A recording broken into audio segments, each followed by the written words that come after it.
Hello साथीहरू, welcome to my YouTube channel local travel with Subhash. फेरि पनि म हजुरहरूसँग यो च्यानलमा नयाँ भिडियोको साथ उपस्थित भएको छु।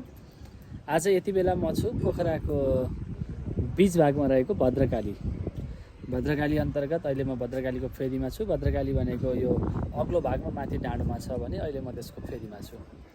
र भद्रकालीको फेदीमा वरिपरि परिक्रमा मार्ग बनिरहेको छ।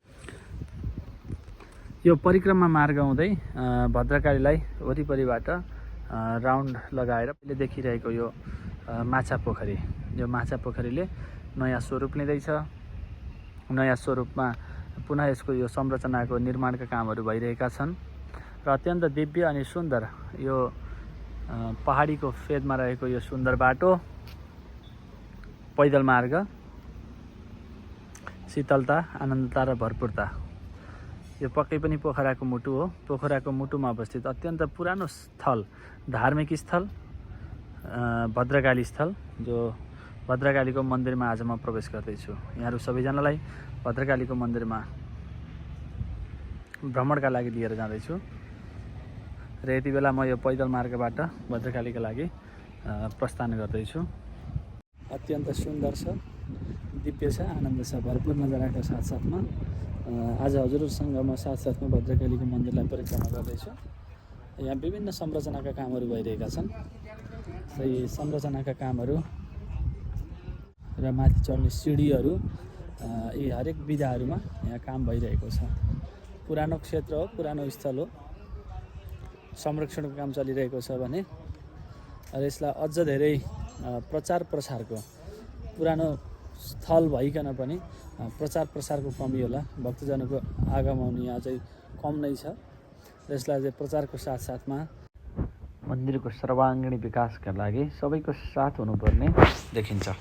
सर्वप्रथम यो भद्रकाली आउनका लागि विभिन्न लोकेसनहरूबाट यहाँसम्म हामीहरू आउन सक्छौँ र जसका लागि महेन्द्र पुल, अमरसिंह चोक अथवा यतापट्टिबाट आउँदा काउँ खोला, विभिन्न मार्गहरू हुँदै हुँदै यो ठाउँमा आउन सक्छ।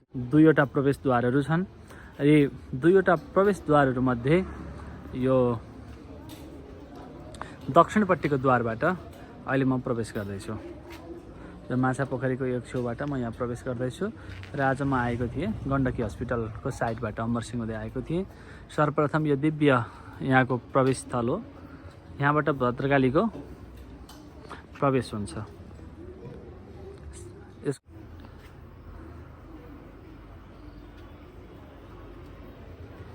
अत्यन्त सुन्दर सिँढीहरू। यहाँ धार्मिक पर्यटकहरू मात्र नभइकन पनि बिहान र बेलुकाको समयमा मर्निङ वाक, इभिनिङ वाकका लागि धेरै नै पोखरावासी जनहरू यहाँ आउने गर्नुहुन्छ र यहाँ आनन्द लिने गर्नुहुन्छ। सुन्दर छ, चारैतर्फ जङ्गल छ र यो जङ्गलको बिचमा छ अवस्थित भद्रकाली मन्दिर।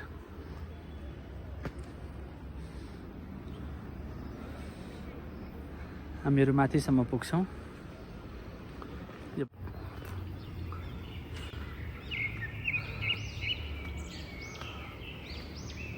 ओम शम्भो।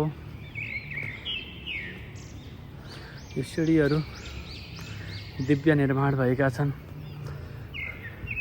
दुईतर्फ यता र यता दुईतर्फ रेलिङहरू छन्। रेलिङहरू बनाइएको छ भने दुवै साइडमा अत्यन्त सुन्दर यो जङ्गलको नजाराहरू देख्न सक्छौँ। चिरबिर चिरबिर चराचुरुङ्गीहरूको आवाज सँगसँगै यो भद्रकालीको आनन्द हामीहरूले जाँदै गर्दा, माथि चढ्दै गर्दा उकालोमा लिन सक्छौँ भने र बिचबिचमा विश्राम गर्नका लागि उकालो चढ्दै गर्दा गाह्रो अप्ठ्यारो हुन्छ र जसका लागि विश्राम गर्नका लागि यी प्राकृतिक कुर्चीहरू पनि तयारी गरिएको छ। यो ढुङ्गाहरू, सिमेन्टहरू प्रयोग गरेर प्राकृतिक दिव्य कुर्सीहरूको पनि यहाँ निर्माण गरिएको छ।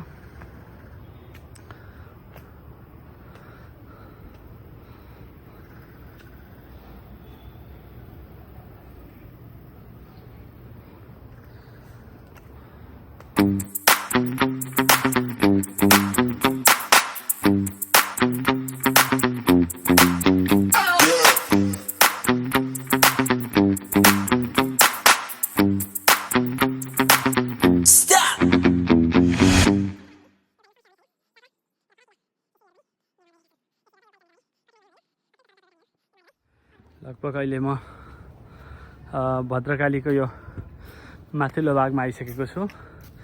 यहाँ विभिन्न निर्माणका कामहरू तीव्र गतिमा चलिरहेका छन् र यता दिव्य पर्खाल बनिरहेको छ।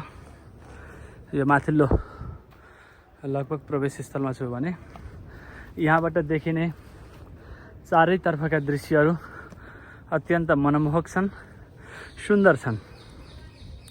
केवल यो पोखरालाई मात्रै होइन, विभिन्न हिम श्रृङ्खलाहरू, हिमालयहरू समेत यहाँबाट हामीहरूले अवलोकन गर्न सकिन्छ। अत्यन्त दिव्य भूमि, सुन्दर भूमि, प्राचीन भूमि, यो भद्रकालीको भूमिबाट यहाँहरू सबैजनालाई फेरि एकपटक म राम राम टक्राउन चाहन्छु।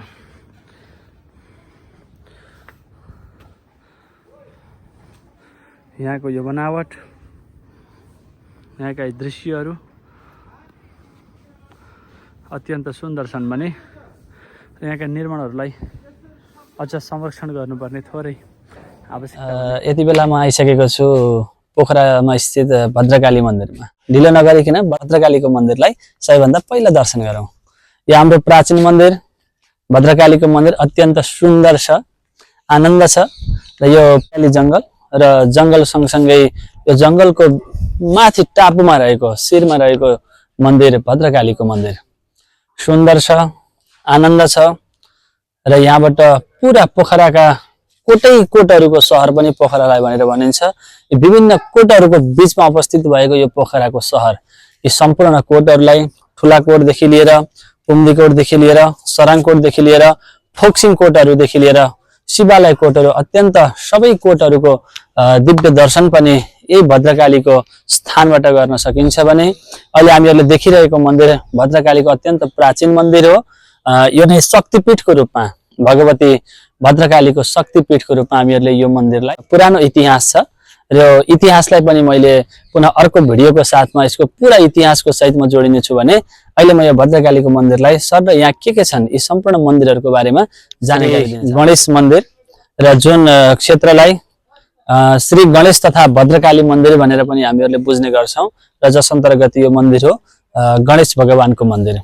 पक्कै पनि विभिन्न यज्ञादि र कार्यहरू गर्दै गर्दा भगवान गणेशलाई प्रथम पूज्यको रूपमा हामीहरूले पुज्ने गर्छौँ र जस अन्तर्गत भगवान गणपति यहाँ साक्षात् विराजमान हुनुहुन्छ र पूर्ण शक्तिको रूपमा विराजमान हुनुभएका गणपति भगवानको पनि हामीहरूले यति बेला दर्शन गर्दैछौँ।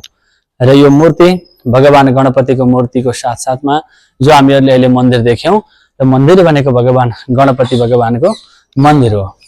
र पक्कै पनि यहाँ दोस्रो यहाँको रहस्य भनेको यति बेला हामीहरूले देखिरहेका छौँ।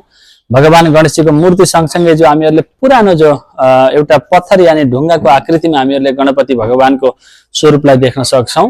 र यो बनावट यानि कि मानव निर्मित नभइकन प्रकृतिद्वारा आफै बनेको यो भगवान गणेशजीको स्वरूप हो।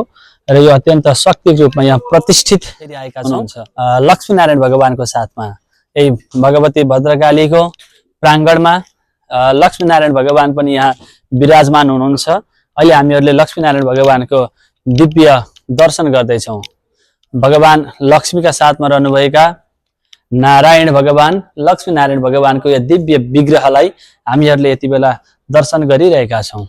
यो पीठको रूपमा, भद्रकालीको पीठको रूपमा स्थापित भएको यो शक्तिको केन्द्र, आराधनाको केन्द्र, हाम्रा धार्मिक अनुयायीहरूले अनुसरण गर्ने हाम्रा विभिन्न मठ मन्दिरहरूमध्ये यो भद्रकालीको अत्यन्त प्राचीन र प्रतिष्ठित मन्दिरमा यति बेला हामीहरू लक्ष्मीनारायण भगवानको दर्शन गर्दैछौँ। पक्कै पनि यो दर्शन हामीहरू त बार बार गरिरहेका छौँ। हजुरहरूका लागि यो दिव्य दर्शन र नजाराहरू यति बेला हामीहरूले पस्किरहेका छौँ। आनन्दता लिनुहोला।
त्यो त तपाईँले मिलाउनु त्यो भन्नु त बोला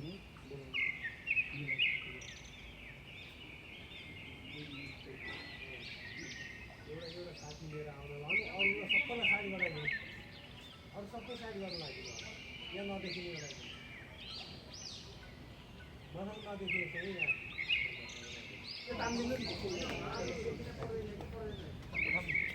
यो के यो यहाँ बाटा